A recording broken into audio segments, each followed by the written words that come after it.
thank you for everything in Slovenian. The stakes, they really couldn't be higher. Malika, come on now. You don't see me and Wendy over here? We trying to digest everything that went on last night. We still trying to get everything. You see all these games that happened? Everything moving around. Can we get one of these turned on the practice range at Augusta? The what? The practice range at Augusta. Maybe all right, well, I guess let me join you guys then. If you're watching all the games from last night, let's start our show with the very top of the West. This has had all the indications, this game did, of a classic finish between the Lakers and Thunder until a presumptive mistake by an official. The Lakers and the Thunder. This is the second game they played in just a handful of days here. In the first quarter, Austin Reeves, Luka Doncic, they were making this tough for the Oklahoma City Thunder. Yeah, you know, when the Lakers shoot the ball well, which they did both games in Oklahoma City, they are very hard to beat. The Los Angeles Lakers, thanks to this drive from Doncic, cut into this deficit here. And then Reeves knocks down the three-pointer. Doncic and Reeves, they had 26 points in the first quarter, so the game is all tied up at 43 after one here. So then just under 8 minutes to play, the Lakers down by one. Doncic, watch him here, going to work. Great defense, by the way. Makes a tough floater over Isaiah Hartenstein. And then he appears to be talking to someone on the sidelines, but he gets his second technical foul of the game because the refs think that he's talking to him. Here's what Doncic had to say about the whole situation. I mean, you can see it that happened, but, you know, I never got a fan ejected, never. But if we're going to talk, I'm going to talk back like always. So that had nothing to do with the refs, so I didn't really understand. Well, you know it's bad when the ESPN.com story is quoting the fans saying, yes, that is exactly what happened. Great reporting by Dave McMenamin, going to the fans. Yeah, it changed the course of the game here, Brian Windhorst, because the Oklahoma City Thunder, they were able to close out this one on a 29-12 run to rout the Lakers. We'll never know what would have happened, but Shea was awesome down the stretch. Here, what we do know is SGA had 42 points. Here he was after the win. It felt good. Crowd was behind us. We were getting stops. That's what it's always about for us. That's what it's always about with us. Like, offense is going to go up and down. Basketball's a game of runs, but when we get stops, we give ourselves a chance to make shots, miss shots, get hot, get cold. It doesn't matter. If we get stops and they don't score, we'll be all right. The Thunder, they continue to show their mettle as one of the best regular season teams ever. They now have 51 double-digit wins this season. That's the most all time. But it's how they get it done that caught the attention of our detective, 00 Perkins. I'm Kendrick Perkins, better known as Big Perk, and nothing gets past me. Freeze! Just when you thought it did get past me, there I am. I spy a problem. I spy it all. Carry the hell on. Happy Wednesday, and hello, world. Hey, listen, we saw the smackdown that the Lakers gave the Thunder on Sunday, and all eyes were on last night's game, the rematch in the regular season. Lakers versus Thunder to see how they was going to respond. It was a close game until all of a sudden, the number one, the best defensive team in the league turned up. This is why you bring Isaiah Hartenstein into the lineup. This is why you go and sign him into the offseason. By the way, this is LeBron James, the greatest to ever do it. Meets him at the rim, verticality. And then all of a sudden, a guy that's up for Defensive Player of the Year, Luke Doncic, the torture chamber, woke up last night. The linebacker, look at him picking up old school LeBron James right now. 94 feet, physical size, being physical with him, making them uncomfortable, forcing the turnover, bringing the energy into the crowd. Look at it. Look at the body language right there. You know OKC wanted to get their lick back. All of a sudden again, full court press, great job by Wallace. Austin Reeves, he's on his heels. He's crying about a foul. Nobody want to hear it. This is where the Thunders thrive their best, is when they force turnovers and get in transition.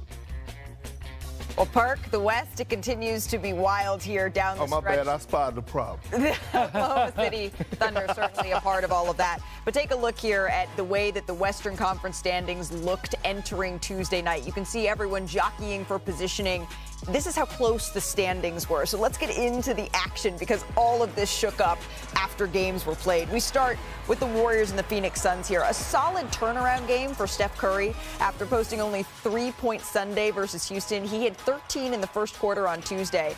And then This was a fun little moment here. Watch this, guys. So the Warriors, as Steph Curry's doing his thing, they get out in transition here. Buddy Hield, watch him. He's a sharp shooter, but he elects not to pass to the man in the corner, Steph Curry. He elects to take the shot himself. Okay, it doesn't go down. No problem, no problem. He's open again. He's going to take one more. He hits that, but Steve Kerr just needed to make a quick introduction. Buddy, that's Steph Curry, Buddy Hield. I want you guys to meet each other. Say hello to Steph. He's the greatest shooter in the history of the world. He's wide open. He do. He came open late. I love you, buddy. He came open late. He came open late. Sure, we'll go with that. Let's talk about the passing instead. I mean, that's what Golden State do. It's not just the passing, Malika. Look at the movement without the basketball. Came open late. Steph Curry relocating, something that he does best, getting the corner three and the smackdown on the sun. He may not be there when you call, but he's always on time. Let's check in on the Grizzlies and the Hornets here. A really scary moment in the second quarter. The Grizzlies on the break. Jalen Wells fouled incredibly hard from behind by KJ Simpson. Wells was put on a stretcher and airlifted to a nearby hospital where he was alert and moving all of his extremities. He later posted on Instagram, "Go Grizzlies. We certainly hope Jalen Wells well." He has been discharged from the hospital here, and it's been a great story for this Grizzlies team. A 28-point effort, though, from Ja Morant. That would be the answer for Memphis in this one. The Grizzlies roll 124-100. And that brings us to Brian Windhorst, the Spurs and the Clippers here. Another solid performance from James Harden with no Kawhi Leonard. I was at the game. It was a really, really important game for the Clippers because they weren't going to have Kawhi, and they've got pretty much must-win games. They came out with great focus. They knew Chris Paul was going to bring it because he always does. Always in That's what it's called. Did you say the Intimate Dome? I kind of like that. That's part. a different place. Let's take a look at today's electric moment that has nothing to do with the Intimate Dome, brought to you by Hyundai. Remember, it was the Timberwolves who became just the fourth team since my sister was born in 1997 to overcome a 24-point fourth-quarter deficit. That was back against an epic collapse. You're right, Brian, from Minnesota. The Bucks get the win 110-103. The Wolves, they were in prime position to take home a much-needed win, leap into fourth place out west. But in the fourth quarter, what had happened was a lot of miscues. Minnesota faltered down the stretch. And after all of that, let's take a look at the standings again. Because the Clippers, they moved all the way up to the fourth spot amongst this logjam of teams at 47-32. The Timberwolves, they fall one game back. They're now eighth after their blown lead in Milwaukee. Brian Windhorst is shaking his head. How come this loss could prove to be so detrimental? Would have won that game. Yeah. They would have been in fourth. Instead, they lost, and they're in eighth. And they're up by 24 points with 10 minutes left. And by the way, if Milwaukee had gone like 19 of 22 and had like a historic, I mean, they shot great. They just played zone. They just played zone, and the Wolves turned the ball over and showed immaturity. And they now play a game on Memphis coming up where the winner of that game, or the loser of that game, is almost guaranteed to be in the play-in. This was a really, really bad. I know a lot of stuff happened in the NBA yesterday. This was a really, really bad loss for the Wolves. But seriously though, Wendy, this has been the story of the Minnesota Timberwolves this season, right? The up and down, the inconsistency. Like in the game where it matters the most, and when you're watching the game, it looked like they had total control of the game, the importance of the game, and you go out and you fall off like no limit. It's just hard. It's hard to see. They can recover. They have the easiest schedule down the stretch. But if they had won this game, they would have had the easiest schedule and holding on to the 4th seed. That's really all there is to it. The Western Conference, it continues to be every single day that things can change, that things can continue to move around, and that is why down the stretch, every single game is literally must-see TV, and we're going to get to all of it here on NBA Today. Still to come on our show, the question is, do the Knicks have some hard truths to face after the...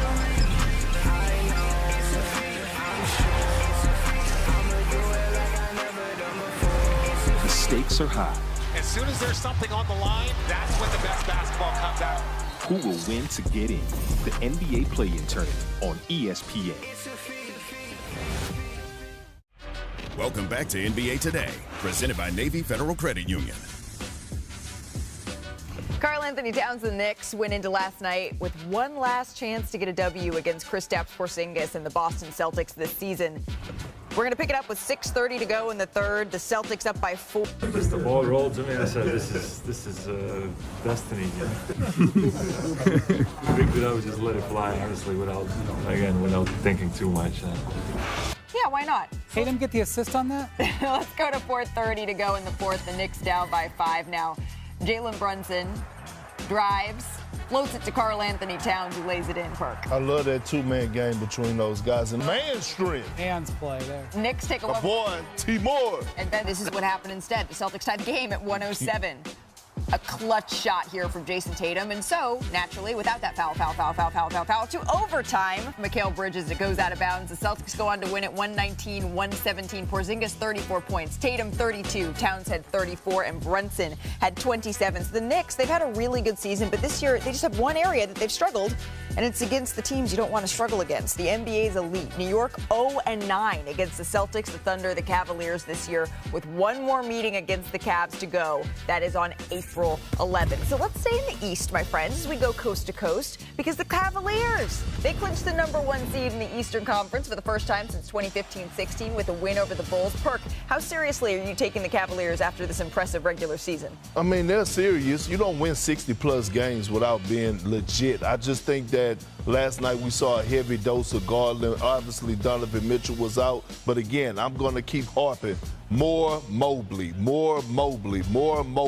He's the second best player. If they're trying to make a deep run, it's going to be because of him. More Mobley, Eminem. The Pacers, they won their 5th straight game with a win against the Washington basketball franchise. Windy, on a scale of 1 to 10, what kind of problem can Indy be for top teams in the East? Big. Don't want to see the Pacers in the playoffs. No, sir, no, sir. 13 out of 16 victories. The way they play wears you out. I watched this last year in their playoff run.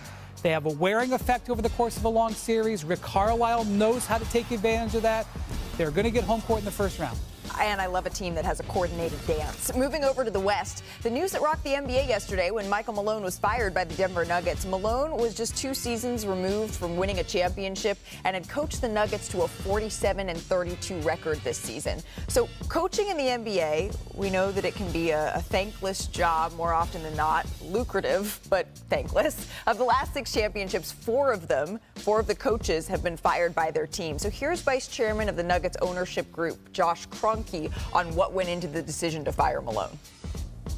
Having observed our group over a very long period of time, what I would say is that, having observed that group over a period of time, there were certain trends that were very worrisome to me at different points in time.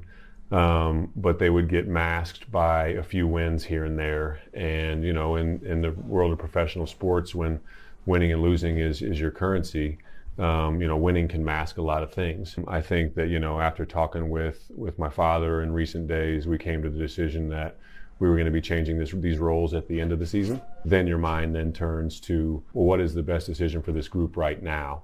And, from that point forward, I think that, I became comfortable with the thinking of, let's try to shake this tree and squeeze as much out of this as we can. Okay, so when you hear that winning masks everything, what's your reaction to this? Well, I want to say something about KSE. This is maybe not a household name. It stands for Kroenke Sports and Entertainment. They are a conglomerate. E. Stanley Kroenke and his son Josh run it. They own a bunch of teams across the world, okay? They own the LA Rams. They own the Denver Nuggets. They own the Colorado Avalanche. They own Arsenal in London. They own a bunch of other teams and venues too, but those are the 4 big ones. They don't fire coaches, Malika, okay? Stan Kroenke bought Arsenal in 2007. He's fired 1 coach since then. They've replaced the coach because a legend retired. The Avalanche have not changed coaches since 2016. The Rams, you know that McVay has been there since 2017. He's had 2 coaches changing since he's bought the team in 2010. Michael Malone has been there for 10 years. Yeah. They just don't change coaches. And the reason I'm making this point is because they don't come to this situation lightly. This is not like the Pistons, who have had 3 coaches in 3 years, or the Suns, who had 3 coaches in 3 years, or the Kings, who change coaches every 15 months. This is a team that is very, very careful with owners who are very, very cautious about ownership change or about coaching changes. So when they do this, they put a lot of thought into it. And when he says winning masks, what I took away from that is that he didn't want them to have success in the postseason and mask what they thought. even though it's counterintuitive that you wouldn't fire a coach and then you would fire him at the end of the season, I think the Kroenkes fired Michael Malone now, whether you agree or not, because they didn't want that. He didn't want him to have a good postseason and make it not fireable. Okay, so a Nikola Jokic goes on an insane sort of Nikola Jokic-esque run. They go deep into the playoffs, even though they don't believe that Michael Malone was the guy. Fair or not, that's their perspective. That sounds unfair and disrespectful. It does a little. I would argue that it is, but that's what I took away from listening to what Josh Kroenke said yesterday. No argument out of me. No argument out of me. This is the question I have for you. Out of those 4 teams that group own, right, that they own, who's the most important player out of those 4 teams? Well, we have a discussion about some of the stars on Arsenal, but I will tell you, all 4 of those teams have won championships in the last 5 years. I know, but what I'm saying is this. When it gets to Nikola Jokic, I think this was just the start of what's to come, meaning that they're starting to clean house, right? Everyone is auditioning except for Nikola Jokic, right? Everyone is under the radar, under the microscope, except for Nikola Jokic. And I thought what he's saying is he don't want it to be fool's gold by getting to the second round of the playoffs. And I agree with you on this. And all of a sudden it's like, oh, bring the squad back. No. We're going in a completely different direction. We want to win championships. Nikola Jokic is going to be here. We don't know who else is going to be. Well, they're going to need to start that march today against the Sacramento Kings. For more on this, I'd like to welcome in our reporter who's in Sacramento covering this game, Young-Masuk. What more have the Nuggets been saying about the firing of both their head coach? And we should also mention their general manager, Calvin Booth, was also let go. Yeah, Malika, even a day later, there are still people wondering exactly why did the Nuggets do this. I got a text from a Western Conference coach asking me what happened. Well, sources within the Nuggets organization told me management decided or ownership decided to make this move now because they were going to do it anyways after the season. But they felt like this team was not responding in the locker room. The vibes were down. Particularly on defense, they were not responding. They've taken a significant dip since the All-Star break. They've gone 11-13.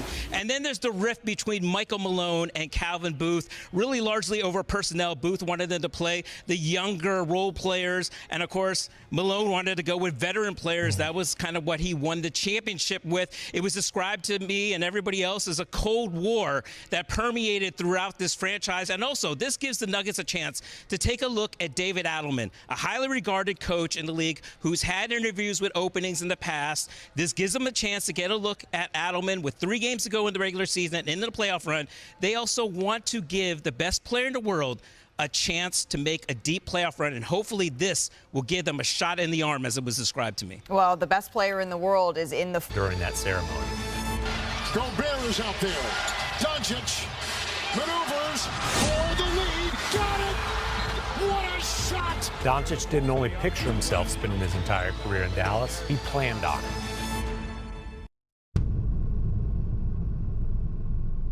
Breaking news, the Mavericks are trading Luka Doncic to the Lakers for Anthony Davis. This is the most stunning trade in NBA history. To the Los Angeles Lakers, of all teams. I'm sorry they're frustrated, but it's something that we believe in as an organization that's going to make us better. We believe that it sets us up to win not only now, but also in the future. And when we win, I believe the frustration will go away. Murphy's Law is stated as anything that can go wrong will go wrong. That sums up the last 2 months for the Mavs. Any hope of contending ended with Kyrie Irving's catastrophic knee injury. The fans' frustration is turning into apathy. And now Doncic returns to Dallas, wearing purple and gold. Darn sure not looking like a Texan. A painful sight for folks that felt he'd be theirs forever. Doncic! And immediately turns to the Mavericks bench. You know he wants to make a statement. Dallas was my home for 27 years. It really felt like home. A sellout crowd will welcome him home. This will be a celebration of Luka's spectacular 6.5 seasons in Dallas. The 4th highest scoring game in NBA history. Overshadowed by the deep sadness that it didn't last a whole lot longer.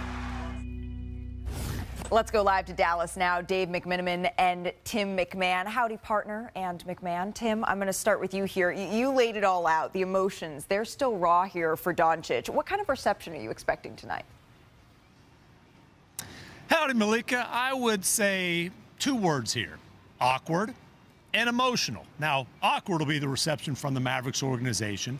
That blindsided Luka with a trade that, let's be honest, kind of publicly dumped on him on the way out the door to try to justify the deal. But they're grateful now. They're thanking him for everything. This T-shirt here says in Slovenian, "Thanks for everything." I'm sure that'll soothe all the hard feelings that Luka might have about the way that he was stabbed in the back. Now, for the fans, it is going to be a surreal emotional experience. They really did think this guy took the torch from Dirk and was going to be theirs forever. They thought he was going to be another just generational superstar that they adopted from Europe and that they'd have for the rest of his career. So they will celebrate 6.5 spectacular seasons, and there will be tears shed that Luka didn't last in Dallas for a hell of a lot longer than that. Yeah, this is an emotionally charged game here, Dave. But the Lakers side of all of this, they're trying to turn the page from that loss to the Thunder last night. What are they saying about their approach to this game? Yeah, Malika, LeBron on December 2nd, 2010, returned to Cleveland for the first time as a member of the Miami Heat. He said it's not going to be like that. That was his decision. This was out of Luka's hands, and so the fan base he expects will have a warm ovation to welcome Doncic back. Austin Reeves said it'll probably be the loudest he's ever heard any arena when Luka Doncic's name is announced in the starting lineup for the Lakers. But LeBron did say that this is important when it comes to team camaraderie to let Luka know that they have his back. They're going to be there with him through every emotion that he feels tonight. And the most important thing is that they do their job to the best of their ability to be able to get a win so Luka can walk out this arena a winner at the end of the night. Yeah, I'm sure that's going to be the most important thing. Tim, can we see that shirt one more time that fans are getting that says thank you in Slovenian? Yeah, every single fan is going to be. I can pronounce it. You can pronounce it?